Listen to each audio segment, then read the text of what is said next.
Good morning, everybody. Buenos días a todos.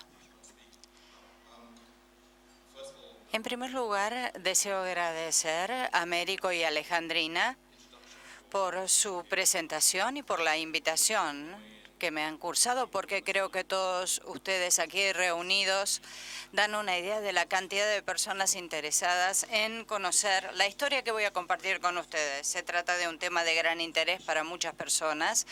Reviste un grado de información muy importante. Como verán, estoy un poco nervioso. Ustedes ven que de alguna manera, imagínense cuando me presentan como que formo parte de la élite de los especialistas en materia de conservación y durante 55 minutos tengo que estar compartiendo con ustedes estos problemas. Me siento realmente frente a un gran dilema, un dilema que lo planteó muy bien América hoy, que tiene que ver con algo que nosotros estamos trabajando tanto en los Estados Unidos como en Europa.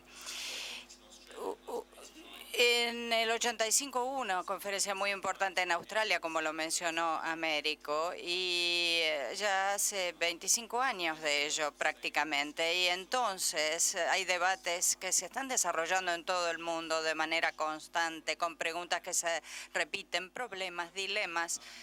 Y creo que cuando Américo se puso en contacto con la Fundación Getty a través del Instituto de Conservación y cursó su invitación para que viniera yo a Buenos Aires, de muy buen grado la aceptamos y obviamente fui yo quien hoy estoy frente a ustedes, marcando cuáles eran las prioridades que no solo implican a los Estados Unidos y a Europa, porque este es un tema de carácter absolutamente globalizado. Por lo tanto, estoy muy conforme de haber aceptado esta idea de compartir con ustedes un panorama general para que vean cómo mi instituto, el GSI, es decir, el Instituto de Conservación Getty, está abordando este problema. Aquí tienen una imagen de una newsletter que publicamos 2 veces al año, un boletín informativo 2009, donde ustedes pueden ver el color que fue dedicado justamente a la iniciativa de investigación en materia de arte contemporáneo y moderno. Ese color es lo que nos marcaba en el marco de nuestra institución para dar una idea de cómo respondíamos a estas ideas. Tengo 50 copias de esta newsletter conmigo esta mañana. Y en realidad estamos esperando más números que estén disponibles para todos aquellos que tengan interés de ver cómo nosotros estamos abordando estos temas. No voy a entrar en detalles sobre la estructura y el organigrama específico de mi fundación, pero con esto ustedes pueden ver quiénes somos, a qué nos dedicamos. Hay un museo, Paul Getty, y hay una fundación, cómo funcionamos organización. Tenemos una fundación sin fines de lucros, el J. Paul Getty Trust, y llevamos a cabo programas. El museo, ustedes pueden visitarlo en Los Ángeles, ven la colección de Paul Getty. Luego, el Instituto de Investigación, que tiene carácter histórico. Hay bibliotecas, centro de investigación muy destacado, con muchísimos eruditos que vienen a hacer sus investigaciones. Y voy a saltear el instituto, el GCI, para pasar a la fundación. Se trata de una organización sin fines de lucro de carácter filantrópico que recauda fondos para mantener no solo los esfuerzos de conservación, sino los artísticos en todo el mundo. Ahora bien, volvamos al instituto. El GCI, en realidad, que aquí figura tercero, es el cuarto programa. Luego vamos a ver la declaración de misión, ahí en amarillo. Dice, el GCI trabaja internacionalmente para promover las prácticas de conservación en las artes visuales que se interpretan ampliamente como para incluir objetos, colecciones, arquitectura y sitios. No tenemos una colección de arte contemporáneo. Sí hay fotografías, esculturas, pero no es la misión específica del instituto. Nosotros también hacemos estudios justamente para empresas y está integrado por conservadores y restauradores.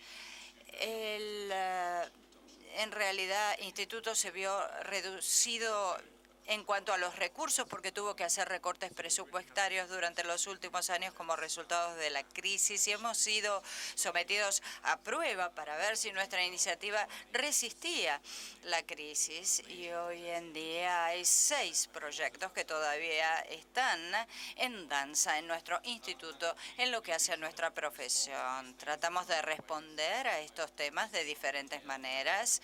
Ustedes verán que obviamente tenemos un laboratorio científico muy bien equipado donde se llevan a cabo las investigaciones en materia de conservación. Hacemos también proyectos de campo, el Instituto Getty, inclusive hace trabajos en sitios arqueológicos.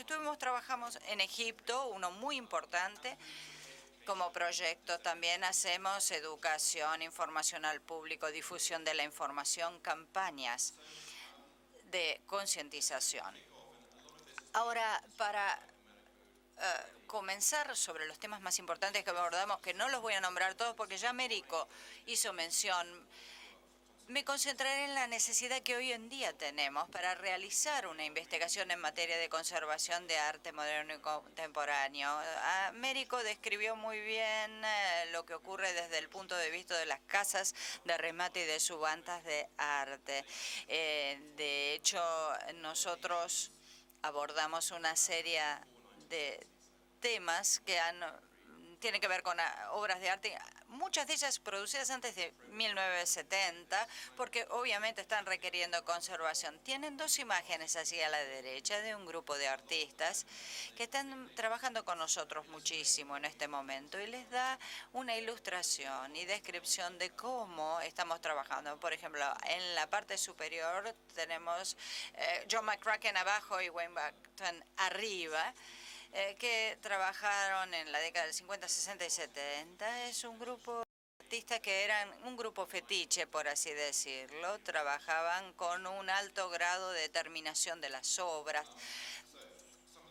Y algunas de las razones que llevan a la conservación es que hay una amplia gama de nuevos materiales y procesos de manufactura, la mayoría de los cuales son completamente desconocidos en cuanto a cómo envejecen.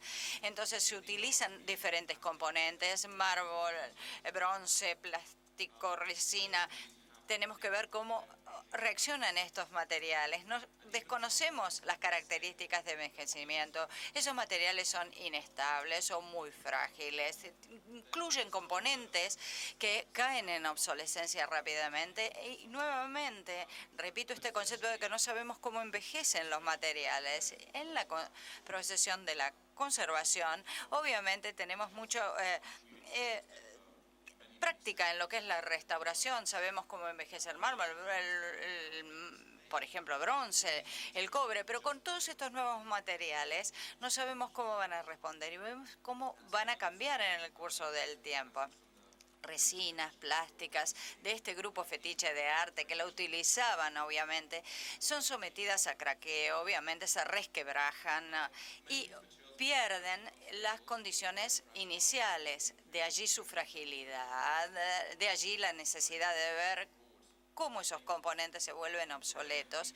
Nosotros, de alguna manera, sabemos que algunos materiales se degradan muy rápidamente y no sabemos cómo envejecen. De hecho, tampoco sabemos qué va a pasar dentro de 20 o 30 años, porque es lo que utilizan los artistas hoy, todo el tiempo, y son materiales muy inestables. Entonces tenemos que establecer los grados de inestabilidad que tienen los materiales. También la obsolescencia de los mismos, su inestabilidad que mencioné anteriormente.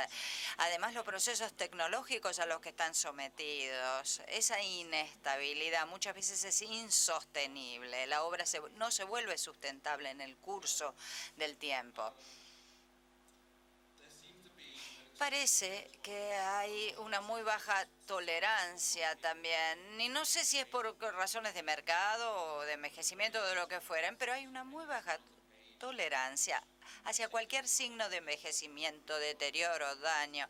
Este grupo de artistas en Los Ángeles, que han obviamente elaborado estas obras. Son un muy buen ejemplo. Por ejemplo, a veces cuando una obra se daña, se deteriora, se raya, muchas veces están absolutamente destruidas. Algunas de las piezas que ya tienen 50 años hoy, parece que de alguna manera su apariencia es totalmente distinta hoy a lo que era anteriormente en el momento de su producción, y eso genera grandes problemas. Las pátinas han cambiado de alguna manera. Este es un tema que tenemos que ver cómo podemos lograr que aparezcan prístinas tal cual como fueron elaboradas. Los tratamientos de conservación también no han sido probados. Aun cuando uno tuviera un material sumamente estable, por ejemplo, pintura acrílica, que lo vamos a ver luego, son mucho más estables que por las pinturas al óleo. Tratar este tipo de pintura con un sistema de limpieza especial, con consolidación especial de materiales, como pasa con la pintura al óleo, claro, como es acrílica, se comporta totalmente distinta. En otros casos la pintura se disuelve totalmente, pierde sus características originales. Nunca olviden la inestabilidad de los materiales que caracteriza la producción artística contemporánea. Los procesos de limpieza y sus implicancias también tienen que ser sometidos a prueba en todo momento. Y por último, como Américo ya mencionó muy bien, existen dilemas éticos muy complejos. Uno clásico tiene que ver con esa idea de cómo uno evalúa la intención, el concepto del artista, cómo lo define. Es un enfoque más tradicional en materia de conservación que tenemos que tener en cuenta teniendo en cuenta estos dilemas éticos. ¿Vive todavía el artista fallecido? ¿Los materiales son originales? ¿Cómo es el concepto de los artistas en el uso de los materiales? Y en términos de la amplia gama de materiales existentes, una de las áreas que nuestro instituto, el GSI, está absolutamente involucrado es en el área de las pinturas modernas. No es en realidad el foco de atención principal de este seminario hoy, pero sí traje esta transparencia para que ustedes vean que existen problemas con el material pictórico, vale decir, con la pintura que se utiliza para elaborar la obra de arte.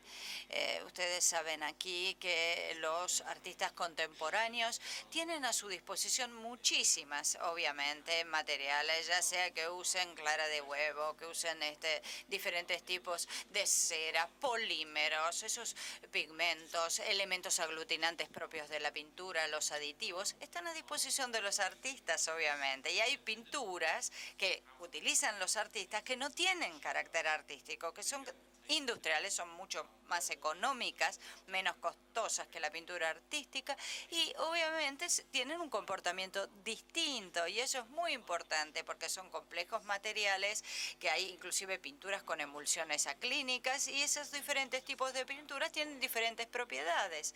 ¿Cómo se van a comportar con el curso del tiempo? No lo sabemos. ¿Cuál va a ser su respuesta? Tampoco a los tratamientos de conservación. Aquí vemos un ejemplo de la amplia gama de materiales que se utilizan hoy en día. Elegí al azar algunos ejemplos que tienen que ver como este, por ejemplo, en el instituto nuestro, con el uso del plástico. Vemos aquí una obra específica que tiene que ver con la realización de la misma con bolsas plásticas. Américo mencionó el chocolático, ¿recuerdan? Aquí tenemos a Janine Antoni, que ha hecho una escultura muy tradicional, una en jabón, obviamente a la izquierda, y otra en chocolate a la derecha, como ustedes la pueden ver. También hemos visto desarrollar estos conceptos en Gary Hill, que por ejemplo ha utilizado esta obra con tanques de formaldehído, como lo ven a la derecha, y luego Glenn va a hablar más sobre este tema, en fin, los medios que se utilizan en esta amplia gama de materiales, o el de Damien Hirst a la izquierda. Hagan una lista hoy, por ejemplo, de la cantidad de materiales que no utilizan hoy los artistas. Queda en blanco, se dan cuenta, porque utilizan todo lo que está disponible. En algún momento lo van a utilizar. Ahora, ¿qué quiere decir esta transparencia? ¿Cómo se comportan de manera diferente diferentes pinturas? Miren, un artista alemán, vemos aquí a Christian Froch, que en el 2005 utiliza diferentes fuentes de pintura, Como ustedes las ven aquí graficadas, ven dos lienzos con una pintura distribuida en forma amplia, con la posibilidad de ver cómo se comporta una pintura al óleo, una clínica y otra alcalina, una pintura común, cuando lo coloca en el lienzo y deja que de alguna manera caiga la pintura. Ahí podemos ver también cómo el factor aglutinante, el binding propio de la pintura, se comporta distinto dentro del mismo material. Fíjense al óleo, ven muy pastosa, una textura mucho más densa, inclusive caen en puntas como si fuera un impasto, en italiano la técnica, y obviamente permanece, ¿ven? En el acrílico ya no, hay un impasto mucho más leve, queda más pegado en la superficie, y luego la pintura común que usamos en casa, donde vemos su comportamiento, que de alguna manera hay muy poco impasto, no queda el factor aglutinante de manera alta en el lienzo, por así decirlo. Aquí vemos una serie de gráficos donde ustedes van a poder ver, y no se pongan nerviosos porque son muy técnicos, de cómo se comportan las diferentes pinturas. Inclusive aquí vemos gráfica de un experimento muy simple. Tenemos varias pinturas blancas con diferente factor aglutinante, horizontal, eje horizontal el tiempo, y luego esto fue sometido a un horno, es decir, envejecimiento térmico a 60 grados Celsius. Eje vertical tienen una escala que tiene que ver con el grado en que esa pintura blanca propia utilizada por los artistas se amarilleaba en el curso de ese proceso. Ven allí la parte de arriba, por ejemplo, tienen una línea sumamente amarilla con aceites modernos, pinturas al óleo moreros, álcalis y pinturas alcalinas. Vemos las grandes diferencias que van teniendo en este cuadro, siempre sometida la pintura a un proceso de envejecimiento técnico. Con ello les da en la escala, a la izquierda, de 1 a 0, les dan la idea de cómo va elevándose el nivel de envejecimiento con el color amarillo. Y luego aquí hacemos una comparación entre una solución acrílica y una pintura acrílica emulsionante común. Tenemos la pintura de control. ¿Ven? Son dos pinturas acrílicas muy similares en cuanto al material, como ustedes ven, y obviamente la que es una solución saben que se disuelve en un solvente orgánico, por eso es una emulsionante. Y con esto ustedes tienen el grado de comportamiento que tiene cuando se hace una inmersión en agua durante 1 minuto. Fíjense, si ustedes sumergen la solución acrílica en agua, bueno, es lo que pasa, más o menos 1 centímetro cuadrado de pintura, es el ejemplo. Tienen siempre la de control, ven, y abajo la emulsión acrílica. Fíjense el comportamiento, es 4 veces más grande la superficie que ocupa comparada con la acrílica común. Y luego allí tenemos inmersión en obviamente, licor, una solución blanca, alcohólica, durante 1 minuto, y ven que no hay una gran diferencia con la que es emulsionante acrílica. Fíjense lo que pasa con la que es solución acrílica pura. Allí sí, la diferencia con materiales muy similares es una respuesta diametralmente opuesta, un comportamiento, diríamos, totalmente distinto. Bien, cuando pasamos al tema de la inestabilidad de los materiales, uno de los primeros grupos que me viene en mente es el plástico, y sobre todo en la etapa primigenia del desarrollo del plástico. Y tomamos entonces la obra de Antoine Pevsner, Construcción en el espacio, de 1927, donde él utiliza un nitrato de celulosa para ver el comportamiento de este plástico. A la izquierda tienen la imagen tomada de un catálogo de 1956 en blanco y negro. No tenemos fotografías anteriores de la obra a esta fecha en blanco y negro, como ustedes la ven. Estructura de plástico para colgar verticalmente de una pared, pero ahora fíjense a la derecha, está totalmente amarilla, además está fracturada y fragmentada, ya no se puede exponer como tal, es realmente una reliquia y además deteriorada. Veamos ahora otro ejemplo también de Antoine Pevsner, a la derecha, también nitrato de celulosa, pero en una pieza de cobre. Allí está estructurada y obviamente hay un deterioro sensible de la obra. Fíjense el color amarillento. Hablamos obviamente, recuerdan, ¿no?, de un nitrato de celulosa en una plancha de cobre. Con lo cual, ven que si comparamos a la que tenemos a la derecha, la obra de Harold Nine, con una pintura al óleo, fíjense lo que ocurre con el tratamiento que ellos reciben en el lienzo del arte contemporáneo actual. Hay una inestabilidad que se marca y que obviamente termina en deterioro. Otro artista que también nos sirve de ejemplo es Eva Hesse. Fíjense aquí su obra de 1969. Ella siempre utilizó todo tipo de material. Aquí tenemos un plástico sintético, en realidad un poliéster, materiales de desarrollo moderno ya en aquella época, y fue objeto de una muestra en el Guggenheim, forma parte ahora de la colección del Guggenheim, y fíjense el color, es como si se hubiera decolorado por el efecto de una especie de lavandina, ¿ven? Porque es material sintético, plástico sintético.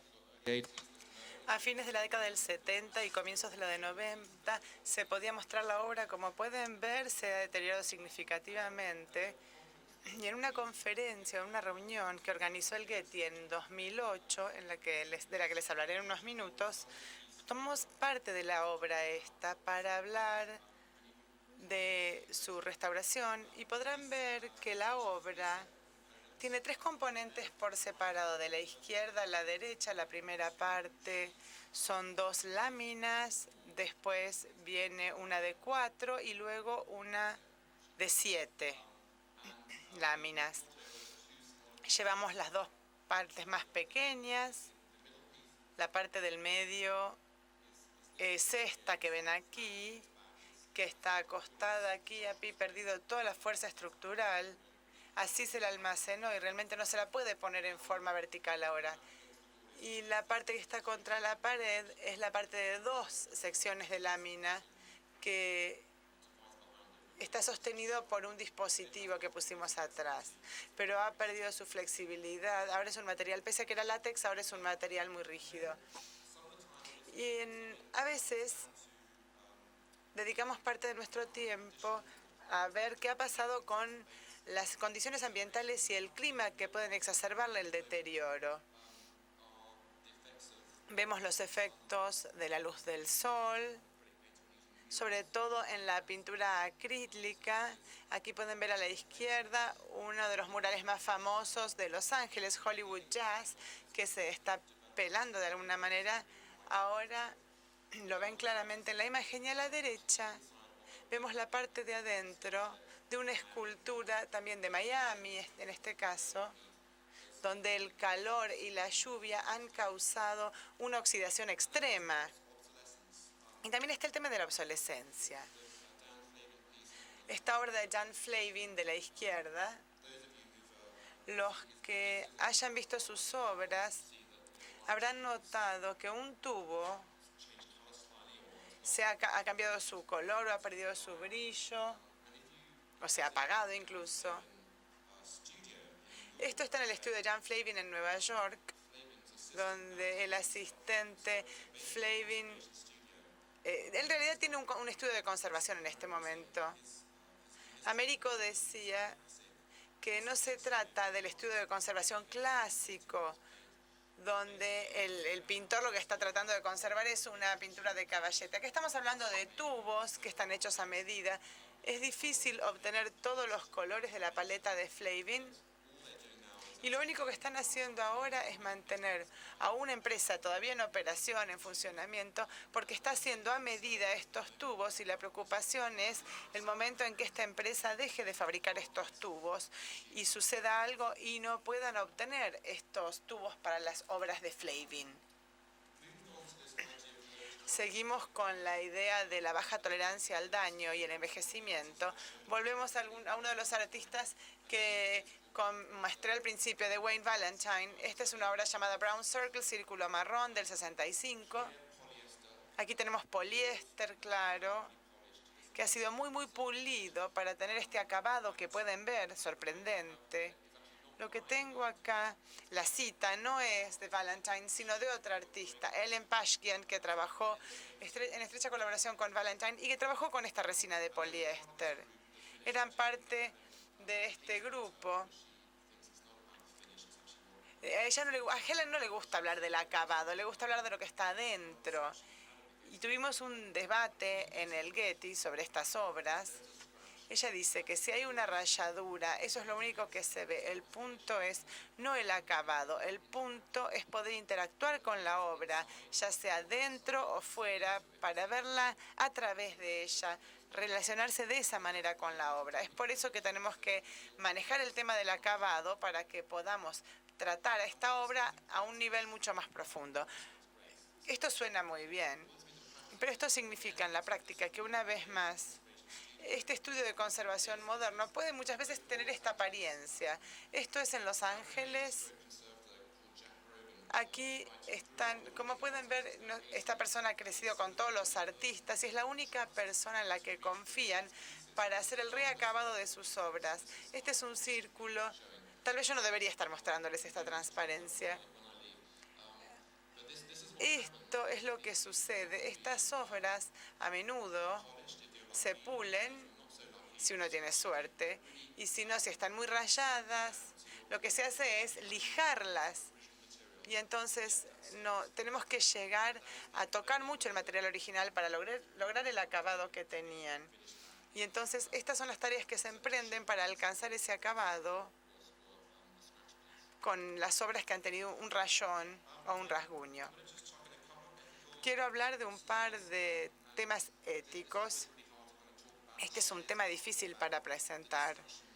Hay mucho debate respecto de lo que debería hacerse, cuáles son las distintas opciones con las que contamos, pero en una conferencia que tuvimos en el año 2008, una de las presentaciones tenía que ver con esta obra, la de Sol LeWitt, esta obra que se llama 4 variaciones en 3 partes en 3 tipos distintos de cubos. Es del 67 al 71, se trata de esmalte sobre acero y está en el Allen Memorial Museum.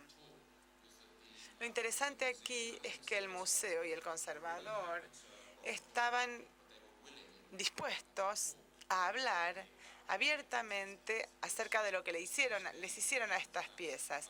Esto significa, a la izquierda tenemos una de los cubos, pueden ver los daños, la pintura saltada, rajada, y se pensó que esto estaba muy desfigurado y que no había manera, con un retoque local, arreglarla por completo. O sea que se la repintó a toda, se la lijó y se la pintó por completo. Y esto demuestra este dilema constante entre la intención del artista, que sea una superficie prístina por completo, hacia los valores de la conservación más tradicional. Acá hubo un debate muy fuerte en la conferencia con respecto a esto. Lo positivo es que muchas de estas cosas se están haciendo, los profesionales de la conservación están haciendo todo esto. Y una de las cosas que creo es muy importante es que tenemos la manera de abrir la profesión para que la gente se sienta más cómoda, pueda explicar exactamente lo que hace y por qué, y no tenga ya ese miedo de que van a estar en la lista negra o que se los van a sacar de alguna comunidad. La mayoría de nosotros estamos haciendo esto por la razón correcta. Uno de los problemas es que cuando las cosas se hacen, no hay mucho donde basar las ideas para las generaciones futuras. Otro problema ético que se presenta, tal vez es una de las soluciones o respuestas potenciales a una obra como la de Pevsner, que acaba de morir por completo, y es convertirlo en réplicas. Esta es una foto del Museo Gershwin. Se hizo una exposición acerca de la conservación y tenían lo que pueden ver aquí a la derecha de la transparencia, cómo hubiera estado la obra. Sigue habiendo un debate acerca del color exacto, pero la idea era poner el concepto allí. Y es comprensible que hay mucha ansiedad acerca de las réplicas, lo que significan, qué son, cómo van a afectar el mercado. Es un debate actual y una manera en que puedan mostrarse estas obras como reliquias históricas con fines informativos o educativos es esta. Tal vez se vería así la réplica. También mencioné más temprano que incluso con los materiales muy estables como la pintura acrílica, todo lo que ven aquí, hay preocupaciones en materia de conservación en el GCI porque tenemos mucha experiencia en pinturas y estamos tratando de asegurarnos de no olvidarnos de estos problemas. Y estamos tratando de destinar recursos a cosas que a veces son más imposibles. Uno de los proyectos interesantes tiene que ver con la limpieza de pinturas acrílicas. Tengo algunas transparencias más para mostrarles después sobre todo esto. Esta es una cita de David Hockney.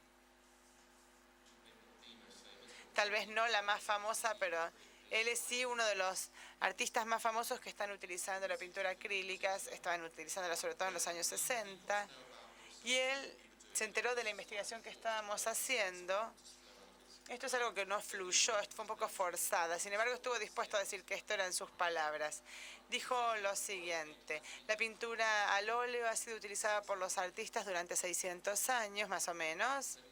Por lo tanto, los conservadores modernos tienen 6 siglos de experiencia en los que basarse, mientras que el acrílico tiene poco más de medio siglo y es sumamente importante y queremos realmente que la investigación sobre la conservación a futuro se realice ahora sobre estos materiales relativamente nuevos para asegurarnos que estas obras de arte se mantengan en buenas condiciones en los siglos por venir. Estamos hablando de materiales más contemporáneos, donde es más difícil mantenerlos en excelente condición. Tal vez se tienen que tomar medidas preventivas y es muy importante recordar que ahora es el momento de encargarse de todo eso. Eso es lo que trata de recordarnos David Hockney. Muy bien. Una de las primeras cosas que hicimos en el Getty, en el GCI, cuando empecé a trabajar ahí, fue establecer todo este programa de arte moderno y contemporáneo.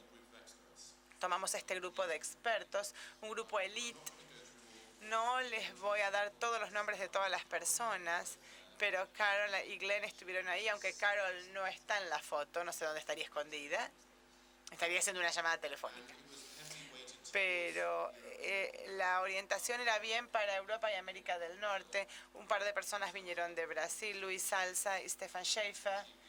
Lamentablemente no tuvimos presencia argentina, pero esperamos en la próxima contar con la participación de los argentinos y nos vamos a estar enfocando en Latinoamérica.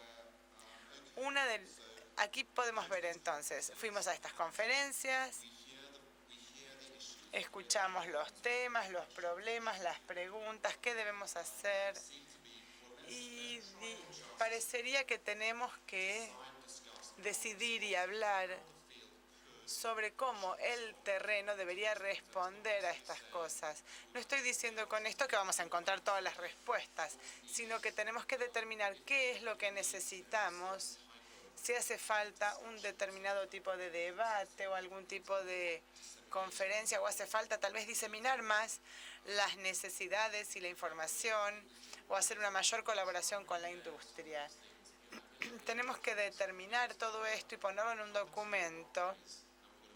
Son reuniones que duran 2 días, cerramos la puerta y tratamos de llegar a un resultado en estas reuniones. Esa fue la idea. La intención era que se tratara de un documento de trabajo inicial al que pudiéramos volver para refinar y mejorar. Y el informe que se presentó está disponible en nuestro sitio web. Se los voy a mostrar después en pantalla. Cualquiera que esté interesado puede leerlo, comentarlo. Sentimos que es imposible ponernos expectativas muy altas. Entonces, a lo que llegamos fue a unas clasificaciones buenas de las respuestas. Y tenemos 6 categorías. La investigación de materiales modernos, comprender cómo se degradan, ese tipo de cosas. La investigación de los tratamientos de conservación. Esto es algo que no debería olvidarse, esto ya se ha mencionado. Muchas veces los conservadores están preocupados por hacer algo porque no tienen ni idea de cómo va a terminar el tratamiento. Ha habido distintos problemas en el pasado con un barniz sintético que se ha aplicado a muchas pinturas y después se hizo insoluble. Entonces siempre estuvo ese nerviosismo acerca de qué es lo que estamos haciendo con nuestras intervenciones sobre una obra. Por eso pensamos que era importante hacer una investigación en este tema. También están, por supuesto, las cuestiones éticas y filosóficas. Esta es una de las áreas fundamentales de preocupación con respecto a cómo debe abordarse esta área en particular. Luego la documentación, que es muy importante, es un tema del que vamos a hablar en estos 2 días, es una parte fundamental de la conservación. Ahora creo que con las cuestiones contemporáneas es mucho más importante. Probablemente veamos que la documentación aumenta muchísimo cuando estamos hablando de la conservación de arte contemporáneo. La capacitación y la educación son muy importantes. Se ha hecho un entrenamiento en Europa. Este es un área que puede ayudar mucho si los conservadores están tratando principalmente el arte tradicional. Y si quieren hacer una buena conservación de arte contemporáneo, tendrán que hacer pasantías en museos o aprender. Tiene que haber algo más. Seguramente los programas de capacitación podrán hacer un aporte significativo y tenemos que reconocerlo y podemos trabajar juntos. Y finalmente, la diseminación y el intercambio de información. Esto es fundamental.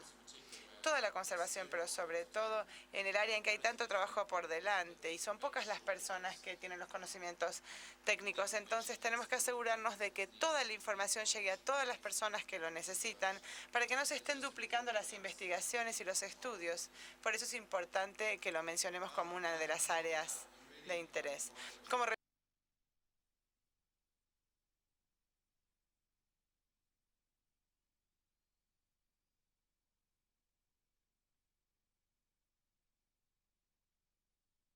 seguimos hablando de pintura moderna, las pinturas modernas, la escultura y los murales. Cuando hablamos de pinturas, de superficies pintadas en el exterior, hablaremos del arte en Los Ángeles de 1945 a 1980, que se está convirtiendo en un caso de estudio para nosotros. En cuanto a los debates éticos, vamos a hablar un poco de esta conferencia que hemos denominado Transición, donde tratamos de avanzar sobre este campo en particular. Y también en nuestro newsletter, en nuestra gacetilla, hay un diálogo que tuvo lugar entre 3 personas claves en el campo, sobre el terreno. No se decide todo ahí, pero esto sí ayuda a continuar con los debates. En cuanto a documentación, les voy a hablar un poco de la fotografía de land art o de arte de paisajes y también de otro proyecto que estamos haciendo con Dan Flavin y sus tubos fluorescentes. Este tema es muy difícil en cuanto a la conservación. En cuanto a capacitación y educación, hay muchos talleres que tienen que ver con la conservación y la investigación de la conservación. CAPS fue uno de los que hicimos el año pasado. Hablamos de la limpieza de superficies pintadas con acrílico. Ese es el significado de CAPS. Y también queremos ayudar a todos a través de la diseminación de la información obtenida. ¿Cuánto tiempo me queda?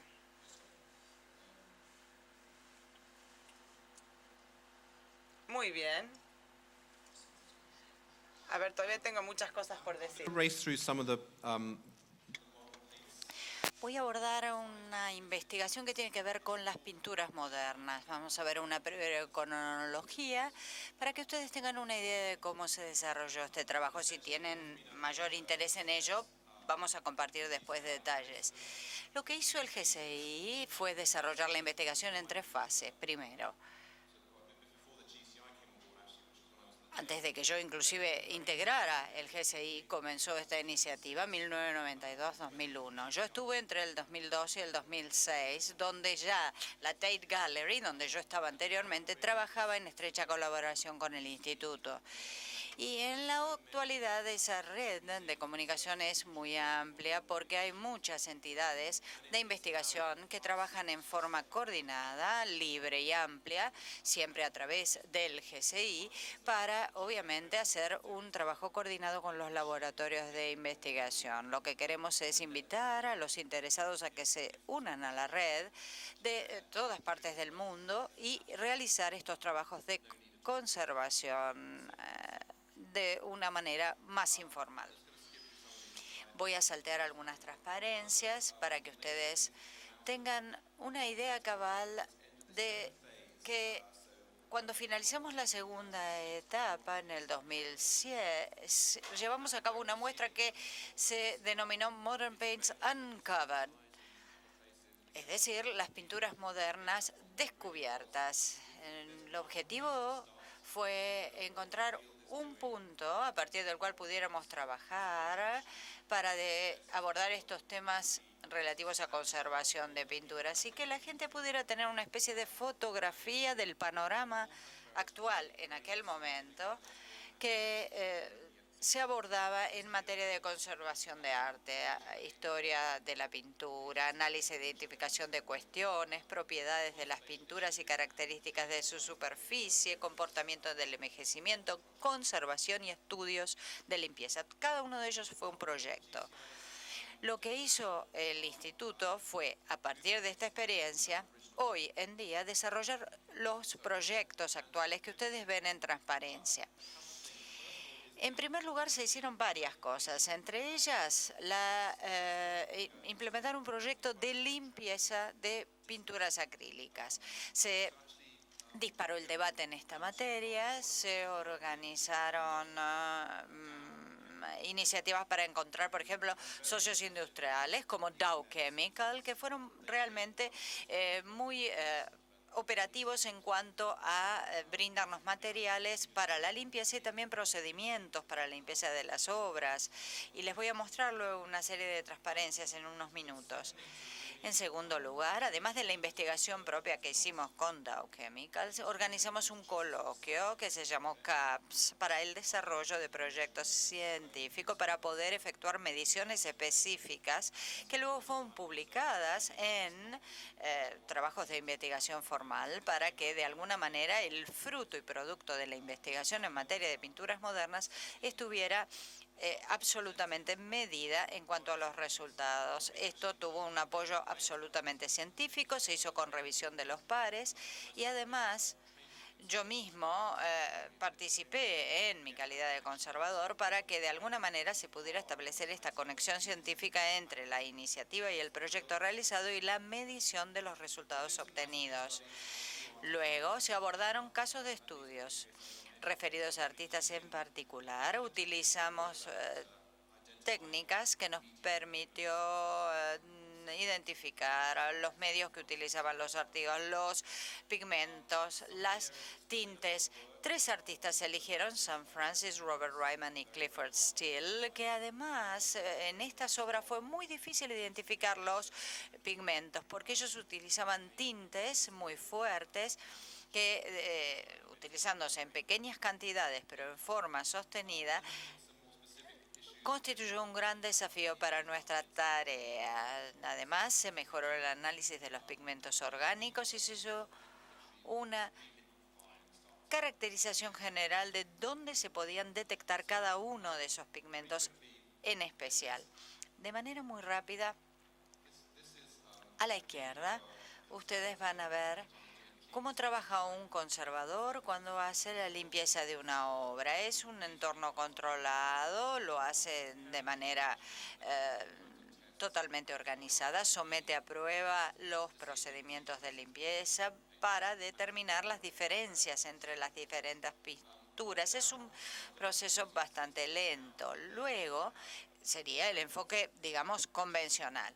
El enfoque moderno, robotizado, se hace mucho más rápidamente, hay menor intervención manual y se utiliza inclusive, como ustedes ven aquí, un dispositivo especial como el que nos brindó Dow Chemical Company, que permite a través del uso de diferentes pinceles e hisopos determinar a través de un proceso de testeo rápido las modificaciones justamente pequeñas que sufría la conductividad propia en el comportamiento de las pinturas, que se llama HTP por sus siglas en inglés, High Throughput, es decir, el caudal y volumen de alto nivel.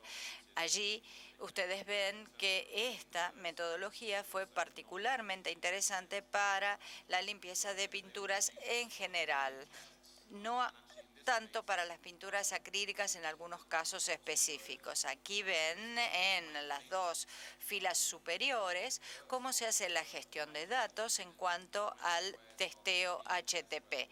Entonces se colocan los números que corresponden a las pruebas de limpieza y se hace una reproductibilidad de las pruebas realizadas. En las dos líneas superiores se utiliza agua. El resultado fue un 13% más limpio, con un rango de diferencia que oscilaba en más o en menos alrededor del 5%. De hecho, lo que se utilizó fueron las imágenes para dar las ideas de la medición, luego traducida a números. Veamos la parte práctica. Realizamos talleres para justamente capacitar y entrenar a los conservadores en la limpieza de las superficies con pintura acrílica. ¿Qué es lo que ocurre? Por ejemplo, aquí nosotros tomamos como ejemplo una obra que pertenecía a la Tate Collection, a la Galería Tate. Entonces, se llevó a cabo un estudio de la superficie tratada con pintura acrílica. La remoción de la pintura se realizaba con bastante facilidad cuando se utilizaba agua. Aquí ustedes ven a la especialista realizando la limpieza de la superficie de la obra. Y en general, lo que se utilizaban eran elementos que permitían una remoción más profunda sin dañar la obra. Los talleres de capacitación que ustedes ven aquí en la transparencia les da una idea de cómo funcionó este coloquio en Los Ángeles, cómo trabajaban justamente con la posibilidad de estas soluciones específicas para la limpieza, la reevaluación que se hacía inclusive de las sustancias que a veces eran un poco más densas que otras, y se tenían en cuenta los factores clave para establecer la metodología de control de limpieza en cuanto a la conductividad. En general, los resultados empíricos fueron validados y además, obviamente, todos tuvieron voluntad de hacer un trabajo de campo, es decir, llevarlo a la práctica.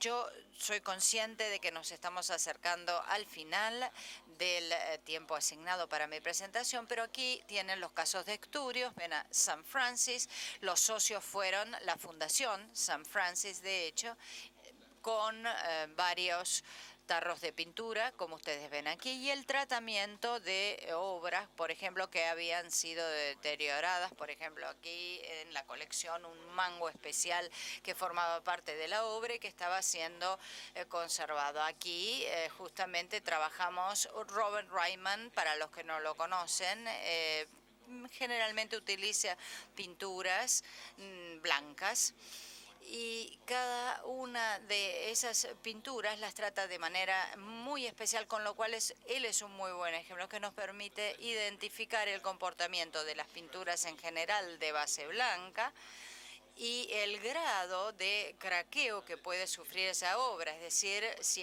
está quebradiza o no, si ha sido, por ejemplo, alterado su comportamiento cuando, por ejemplo, además fue sometida a la aplicación de barniz, como ustedes ven aquí, y otros materiales que tienen compuestos de resinas. Otro proyecto más reciente, lo llamamos el proyecto de la colección Clyfford Still. Se trata de una pintora abstracta, un pintor abstracto contemporáneo. En general, lo que ustedes ven aquí es una colección de propiedad del Estado. Esta obra, que forma parte de la colección Clyfford Still de Denver, ven cómo se están haciendo los trabajos de conservación y restauración para que luego las obras restauradas van a ser objeto de una muestra el año que viene. En general, el artista usa pintura al óleo y también una mezcla de pigmentos de estructura más compleja. En la parte superior de la transparencia ven aquí pintura que originalmente era amarilla, está bastante marrón, además se ha tenido grietas, está quebradiza y es el objeto de la conservación en ese momento. Veamos ahora otros proyectos de investigación, conservación de plásticos. Los plásticos obviamente nos llevaron a recurrir a un proyecto muy importante en Europa que se llama Pop Art, que tiene que ver con la identificación de estos proyectos en preservación de plástico. Tienen dos grandes proyectos en este momento, el WP1, que es la identificación del material, el WP2, que tiene que ver con la recopilación de información para establecer el proyecto de investigación. Se hacen encuestas sobre los procesos de investigación.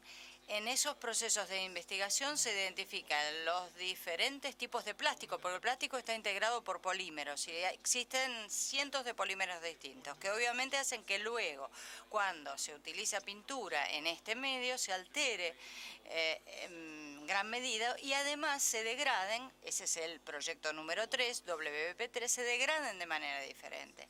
Con lo cual llegamos a la última fase del proyecto, que tiene que ver con el tratamiento general de conservación. Un aspecto muy interesante de este proyecto tiene que ver con que este dispositivo amarillo que ven aquí es un espectrómetro que tiene que ver con la capacidad que tiene para analizar los polímeros. Se toma una muestra del polímero, se lleva al laboratorio, se utiliza este dispositivo para poder determinar cuál es su comportamiento en la obra de arte, objeto de conservación. Esta maquinita que ustedes ven aquí, obviamente, no les va a dar el resultado con la misma exactitud que el trabajo general del laboratorio, pero sí, por ejemplo, puede establecer los diferentes grados de comportamiento de los polímeros una vez identificados.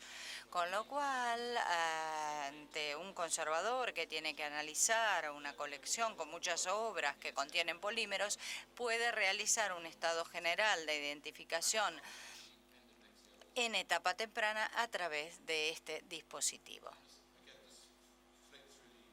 Ven que voy muy rápidamente. Aquí vemos algunas ilustraciones que tienen que ver con los dibujos animados de Disney. Como ustedes saben que Disney está en Los Ángeles, allí están los estudios de filmación. Y además existe una fundación que tiene los archivos de las obras que tienen que ver con la producción de dibujos animados. Con lo cual, en las primeras ejemplos de los dibujos animados, tenemos justamente el uso de la pintura que se aplicó de carácter plástico, con elementos tales como el nitrato de celulosa, el acetato de celulosa y el PET. Ahora, ¿qué pasa? Con el paso del tiempo se deteriora, pierde su elasticidad, se vuelve quebradiza, y entonces lo que necesita Disney, y obviamente quiere lograr como objetivo principal, es no solo almacenar en sus archivos estas obras, sino mantenerlas en un estado adecuado. Lo que nuestro instituto, el GCI, ha hecho es brindar recursos para poder llevar a cabo trabajos de mantenimiento de cada una de las elementos que habían sido archivados, catalogados en la justamente biblioteca que tenía Disney, para determinar también justamente el grado de deterioro, decoloración o justamente deslaminación de la pintura, porque la pintura obviamente se descascaraba en forma de láminas. Estos cells, es decir, estas muestras de dibujos animados con nitrato de celulosa, les da un ejemplo de cómo funcionó este proyecto. Otro proyecto que tenemos en este momento tiene que ver con esculturas que han sido pintadas y expuestas al aire libre. Lo que nosotros quisimos aquí es trabajar con un grupo justamente más amplio de artistas, la Fundación Roy Lichtenstein en los Estados Unidos ha participado del proyecto justamente para realizar una investigación de los sistemas de pinturas que utilizaba esta fundación. De hecho, estamos trabajando para determinar cuáles fueron las implicancias del envejecimiento de la pintura utilizada en esculturas expuestas al aire libre. Con lo cual, es muy importante tener en cuenta algo que nosotros lo reflejamos en el catálogo de las obras que se exponen en cuanto a los esfuerzos realizados en cuanto a conservación. Este ejemplo, el de la Fundación Roy Lichtenstein, tenemos una pequeña colección de esculturas modernas en esta pieza, 3 pinceladas, Three Brush Strokes de 1984. Formó parte de una exhibición en transición, una muestra o exposición en transición que nosotros teníamos con maquetas pintadas cuya base era bronce. Fíjense que queda claro cómo luce la de la izquierda comparada con la derecha.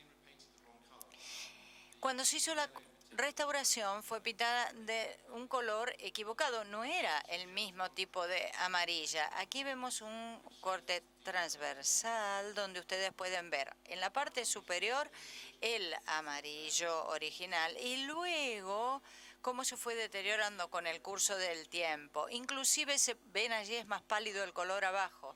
E inclusive se pueden ver algunas pequeñas marcas del trabajo de conservación. En cuanto a la documentación con la que contamos cuando hicimos la comparación de los sistemas de pinturas en el marco de las esculturas de esta colección Lichtenstein, lo que hicimos fue pintar manualmente, por supuesto, diferentes grupos de colores, donde de alguna manera pudiéramos hacer una comparación entre el sistema All Grip y el sistema primario de combinación de colores, con lo cual nos daba una idea de cómo se comportaban las diferentes capas de pintura de poliuretano Imron y en la parte superior las que se utilizaba pintura clínica Magna Golden. Esto nos sirvió para tener una referencia futura respecto de las diferentes capas aplicadas según ambos sistemas. Y repito una vez más, se rociaba con un spray la pintura que contenía poliuretano, pero se presentó un, obviamente, tema ético como dilema, porque Roy Lichtenstein es un artista vivo, con lo cual nosotros teníamos que tener en cuenta cuál era su estilo de pintura, cómo él imprimía la pincelada con su propia mano, con lo cual no era lo mismo cuando simplemente la pintura se distribuía a través de un aerosol, obviamente muy distinto de la aplicación manual que hacía el artista. Con lo cual, por ejemplo, en los recuadros en celeste, ustedes pueden ver las diferencias entre las capas inferiores y las capas superiores. Voy a saltear algunas imágenes que tienen que ver con murales. Bueno, me han dado mucho tiempo, pero el tiempo es corto siempre. Hablemos ahora de otros dilemas éticos que obviamente tienen que ver con el tema de nuestra conferencia y seminario hoy. En enero del 2008 se realizaron una serie de encuentros que abordaban el tema de los dilemas éticos. Claro, las personas todas tienen opiniones distintas, diferentes artistas con diferentes cuestiones. Fue muy difícil realmente mantener un orden mental en cómo se iban presentando, obviamente, estas ideas relativas a dilemas éticos. Claro, se habló de flexibilidad, de textura de los colores, de objeto en transición. Este proyecto fue muy ambicioso, fue muy costoso, pero obviamente desató una conciencia general acerca de estos temas. Se invitaron a destacados artistas y los paneles de debate se concentraron en una obra de arte única o en un par de obras de arte donde historiadores del arte, críticos de arte, inclusive gestores y gerenciadores de colecciones de artes, coleccionistas, todos de alguna manera participaron en el desarrollo de estas ideas. De hecho, el 2/3 de las obras se encontraban en la colección Getty y se realizó este encuentro de especialistas para que de alguna manera se pudieran abordar diferentes técnicas de conservación. Una cosa que no mencioné es que vino Carol desde Los Ángeles con Dark Jones, su asistente, y trataron de hacer una copia de la obra. Tratamos de entender mejor todo el proceso, pero también la idea era que las personas pudieran ser testigos de lo que había pasado. Vimos que incluso la respiración, el aliento podía afectarla. Había que tener en cuenta esto. Queríamos enfocarnos en esa obra de arte específica y tenerla ahí. Eso significó que todo el auditorio tenía acceso a esa obra. Esto ayudaba a avanzar. Uno de los ejemplos fue de David Novros, que para mí es uno de los debates más interesantes. Novros hizo estas pinturas minimalistas con múltiples componentes. Las trajeron a las dos. Esta es la obra del MoMA, de la colección del MoMA, y esta es la de Manil en Houston. Y ambas eran necesarias, era necesario tratar. Ambos museos se habían contactado con Novros para preguntarle qué pensaba él que debía hacerse. Y el procedimiento que se eligió fue distinto en ambos museos. La obra del MoMA, la pintura fue lijada y se aplicó pintura nueva.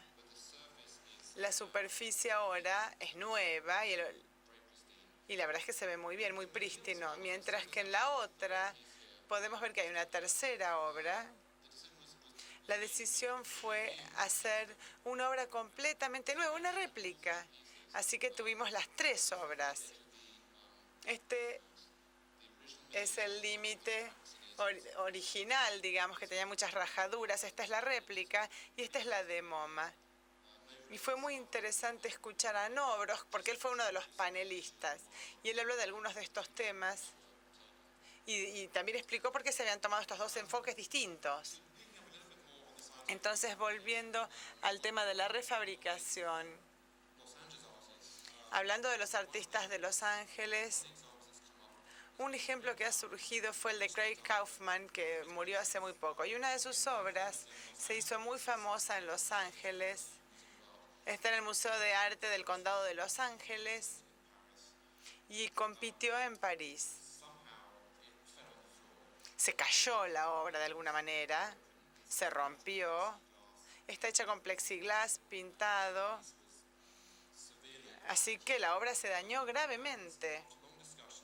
Hubo un largo debate y se preguntó si se le pidió al artista si podría hacer una obra nueva. Aquí podemos ver una junto a la otra, la original, y aquí la versión de 2008. Hay diferencias obvias.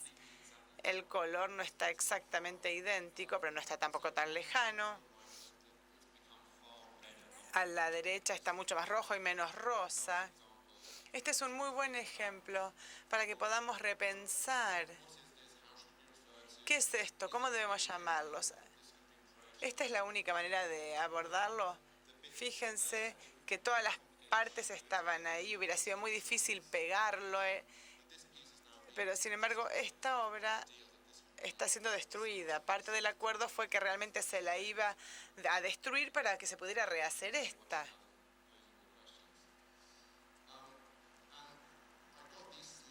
Esta transparencia la saqué unos 15 minutos antes, la obtuve 15 minutos antes de venir del hotel. Escribí a un colega que trabaja en el Museo Tinguely en Basilea, Suiza. Y se hacen conferencias en Ámsterdam. De hecho, hubo una a comienzos de este año. Y hubo conferencias muy interesantes. Y él habló de Tinguely. Y me encantó este punto y quise utilizar algunas de sus transparencias para mostrarles hoy. Me llegaron hace un rato. Entonces, lo interesante aquí con Tinguely, como ejemplo, volviendo al concepto de los valores del que habló Américo, ahora esta es mi frase. Ir cambiando los arcos, digamos. El debate sobre el valor está teniendo lugar y se están tomando decisiones respecto de cuál será la manera más pertinente de tratar una obra y si es más importante la intención del artista que los materiales, si esto significa sacarle toda una capa y repintar, está bien. Bueno, el problema para mí es qué va a suceder de aquí a 100 años, qué va a pasar con la próxima generación. Cuando vean lo que hicimos, ¿qué van a pensar? Un ejemplo que dio Reinhardt con el trabajo de Tinguely fue interesante. Él dice que en el Museo de Tinguely, las obras del 50 y de los años 50 y 60, como esta que ven aquí a la izquierda, lo que se considera una parte muy importante del trabajo de Tinguely es que funcionan, que hacen ruido, que andan, y que suenan, y hacen todo esto. Para sus primeras, eso no se valora tanto. Y es muy importante en obras como esta, es conservar el material original en la medida de lo posible. Y no pensaríamos en reemplazar ni una parte de estas obras, mientras que, acá perdí la fecha, mientras que en esta obra de 1985 es muy importante que funcione, así que todo el tiempo estamos reemplazando partes que no funcionan. Y a mediados de la década del 60-70 nos encontramos como en un punto, como una encrucijada, a mitad de camino entre lo uno y lo otro. Estamos hablando de una obra de hace 40 años que hace que miremos la obra de manera distinta. Creo que es importante en este debate que no perdamos de vista estos hechos. Muchas de estas decisiones de tratamientos muy bien justificados terminarán afectando el valor histórico más adelante. No digo que siempre va a suceder, pero es una bandera de alerta que tenemos que tener en cuenta. Las cosas van a cambiar. Pensemos en un mismo artista, como sería el caso de Tinguely. Les doy un par de transparencias más sobre documentación. Este es un proyecto relativamente pequeño para nosotros, pero espero que realmente adquiera más importancia. Aquí tenemos Spiral Jetty de Smithson. era como un satélite, un helicóptero, era para verse desde arriba. En realidad como pueden ver, se trata de un globo con una cámara y un mecanismo remoto para que la cámara saque fotos. Y de hecho nos encontramos con, tal vez no se ven, pero se puede posicionar con unas sogas muy bien este globo para que saque fotografías maravillosas. Entonces la idea es ir haciendo un seguimiento para ver cómo va cambiando el nivel del agua, qué es lo que cambia, la salinización, todos los movimientos que se aprecian de un año al siguiente. Dimos un paso adelante con algunos de los murales. Esto es tan enorme que costaba muchísimo sacar una foto. Es difícil poner una cámara colgando, pero apuntar así es más difícil. Pero acá la idea era que ustedes pudieran ver algunas fotos, algunas imágenes. Esto es Pope of Broadway, una obra que está exhibida en Los Ángeles de Eloy Torres. Aquí podemos ver que está pelada la pintura, que está rajada. Y volvemos ahora al proyecto de Flavin, el que estamos trabajando en la actualidad. Es un proyecto fascinante. Cuanto más pensamos en él, más nos fascina. Acá la cámara no logra captar bien la foto, pero todo el que haya trabajado con el catálogo de Jan Flavin o de un artista similar saben que cada foto tiene que ser tratada. No hay cámara automática que lo pueda mostrar bien. ¿Cómo medimos las luces de cada tubo? Algo que Flavin hacía. Hay 2 colores, o 3, 4, 5, que tienen estos efectos sorprendentes. Esta fue una de las obras que vimos en la fundación en Texas. Las lámparas estaban envejeciendo y el equilibrio de color entre amarillo y azul estaba desapareciendo. A la izquierda tenemos la imagen después de que se reemplazaron las lámparas azules y se puede ver un azul mucho más fuerte, mientras que el de la izquierda fue cuando el azul estaba perdiendo su intensidad y entonces dominaba el color amarillo. Hacia eso nos dirigimos con este tipo de trabajo. Voy a terminar ahora con el tema de la diseminación o la difusión. Hemos empezado a publicar una serie de libros que se llaman Los materiales de los artistas, The Artist Materials. Se toman las técnicas de William de Kooning, esto lo hizo Susan Lake. Esto salió hace un par de semanas y tenemos otros que serán publicados pronto. El de Riopel, el de Fontana. Y nos interesa todo estudio en profundidad que haya sobre obras de arte contemporáneas. Parecería que la mayor parte del trabajo está teniendo lugar en el área de la pintura y esperamos que a medida que vayan saliendo estos libros, que terminemos la serie, vamos a poder iniciar otras series que puedan encarar un trabajo similar.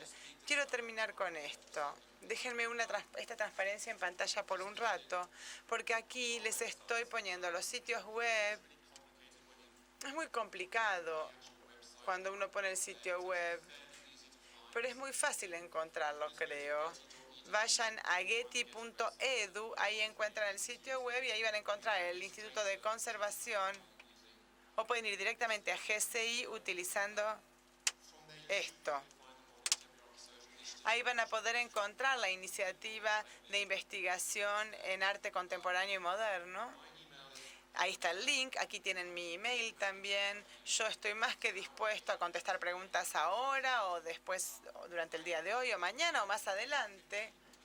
Tengo 50 de estos para dejarles mañana, para entregar. Y hay una página que para nosotros es un recurso fundamental que está aquí adentro. Quisiera terminar entonces haciendo eco de lo que dijo alguien que no recuerdo quién lo dijo. El GCI y la profesión en general piensan que la conservación del arte contemporáneo es una necesidad inmensa Lo que necesita este tipo de actividades, este tipo de debates grupales, donde podamos intercambiar opiniones, y el GCI es un lugar maravilloso donde trabajar. Nosotros no podemos hacer todo, pero sé que si hay un buen proyecto, yo se los puedo llevar a mis jefes, preguntarles qué piensan. O sea que está la opción de trabajar. Y tenemos financiación, obtenemos los fondos, tenemos distintos tipos de colaboración. Para la fundación y el GCI tenemos fondos, pero además en el GCI todo lo que entra en nuestros proyectos recibe financiación. Y en algún punto creo que el arte moderno y contemporáneo va a perder un poco de ímpetu, pero por ahora sigue siendo una prioridad fundamental que recibe muchísimo apoyo, muchísima financiación. Así que si hay cosas que se les ocurren que podamos hacer a través de la fundación, estaremos muy contentos de escuchar y tener conversaciones con ustedes. Muchísimas gracias por su atención. Con esto termino mi presentación.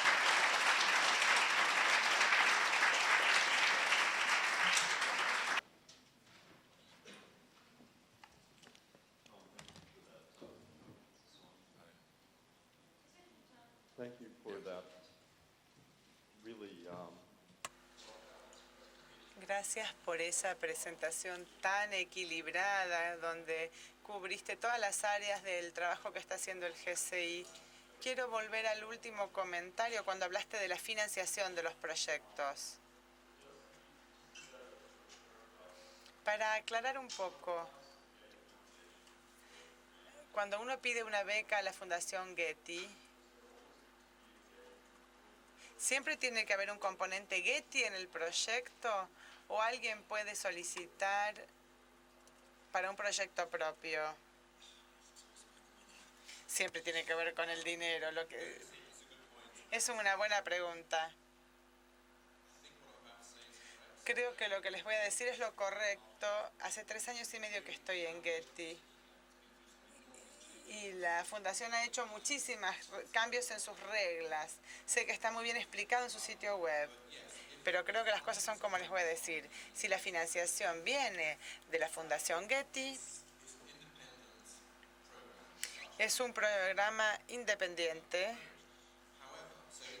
Entonces, en teoría, sí. Y creo que en el pasado había cosas que no tenían nada que ver con los proyectos existentes, donde la gente podía pedir fondos. Pero uno de los cambios grandes en la fundación fue que iban a dejar de dar una gran cantidad de becas para ellos modestas, porque requería muchísimo trabajo administrativo, y en cambio empezaron a enfocarse en una menor cantidad de proyectos, pero que a los que les han dado una muy buena financiación.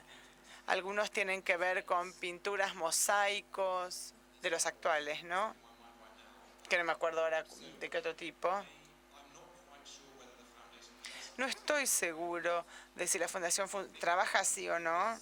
Creo que si se trata de un proyecto acerca de o relacionado con los proyectos existentes en arte moderno y contemporáneo, seguramente eso se verá como un beneficio y no un obstáculo. Getty trata de estar estratégicamente identificado con un área, y lo que tratan de hacer es, bueno, usar proyectos que sean lógicos, que tengan sentidos. Hasta ahora la fundación no ha anunciado nada. Sin embargo, la fundación no es la única fuente de financiación en el instituto. En el GCI, si no se trata de, no sé, por ejemplo, financiar una beca de 3 años, que es muchísimo dinero, que no es algo que no podríamos hacer, pero si se trata de un proyecto más chico, se trata de una reunión o pasar un tiempo estudiando en los laboratorios o hacer alguna investigación, ese tipo de cosas son cosas que el GCI puede considerar financiar. Siempre hay cosas que compiten, siempre son muchas las solicitudes, pero la parte de financiación a través de Getty siempre ha sido complicada. Y todo el tiempo me entero de otras cosas que van surgiendo en este campo. No sé si he respondido su pregunta. La fundación está ahí y en cierto punto van a avanzar formalmente hacia el arte moderno y contemporáneo, aunque esto no se ha dado todavía. Pero no es la única manera en que puede ayudar la Fundación Getty.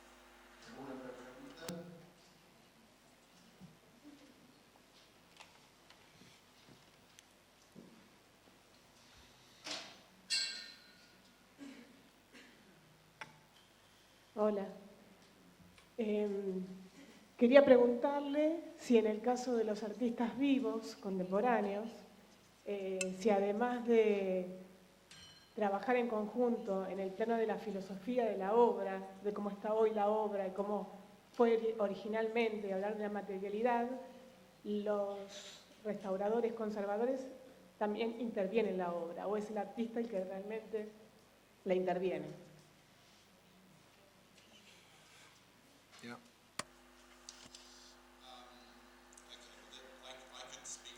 Podría hablar 2 horas acerca de tu pregunta y sospecho que seguramente va a ser parte del debate del panel.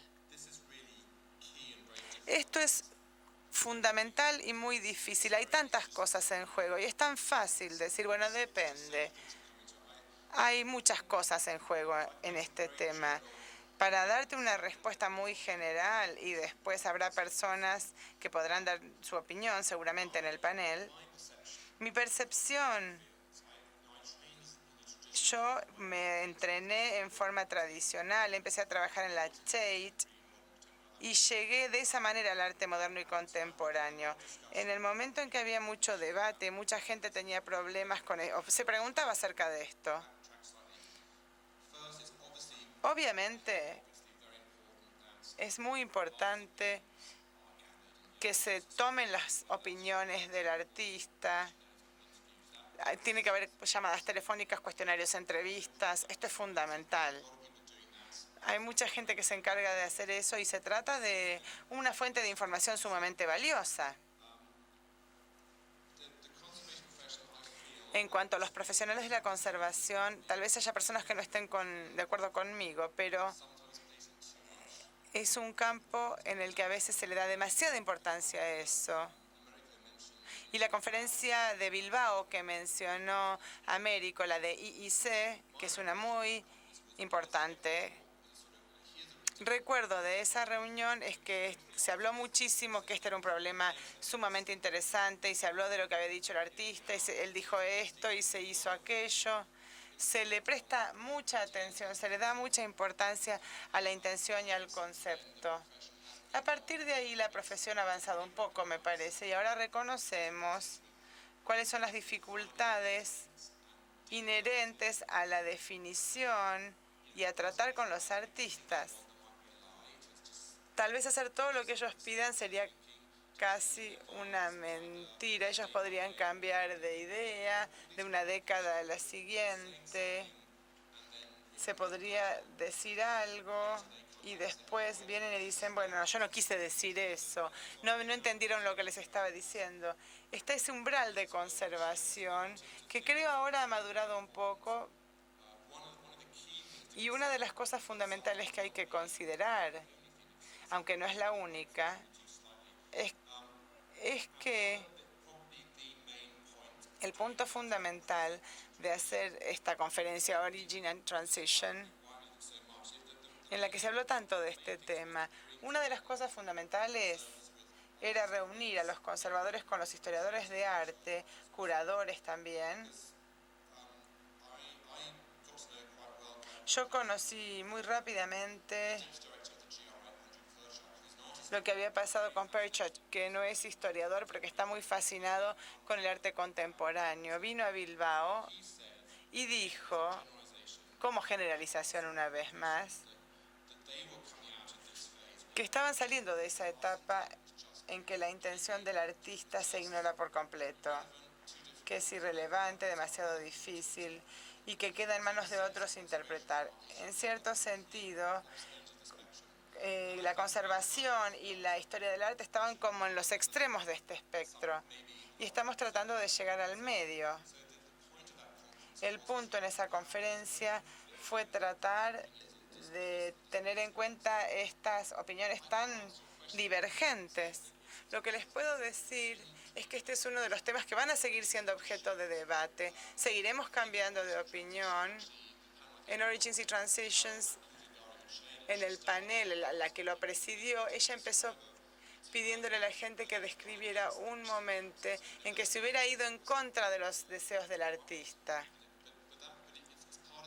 Esto es parte del debate y creo que cada vez contamos con más ejemplos de buena documentación y de un razonamiento por el cual un conservador o un coleccionista puede elegir un enfoque. Puede decir que aunque el artista pensó que esto era importante, yo sentí que tal otra cosa, y están empezando a decir eso. Esa es una manera en que puede avanzar la profesión.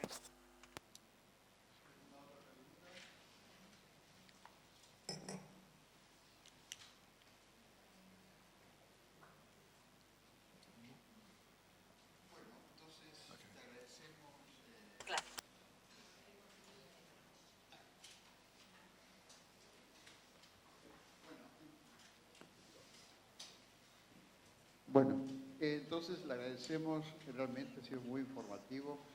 Y hacemos una pausa y regresamos a las 2. Ok, bueno, muchas gracias.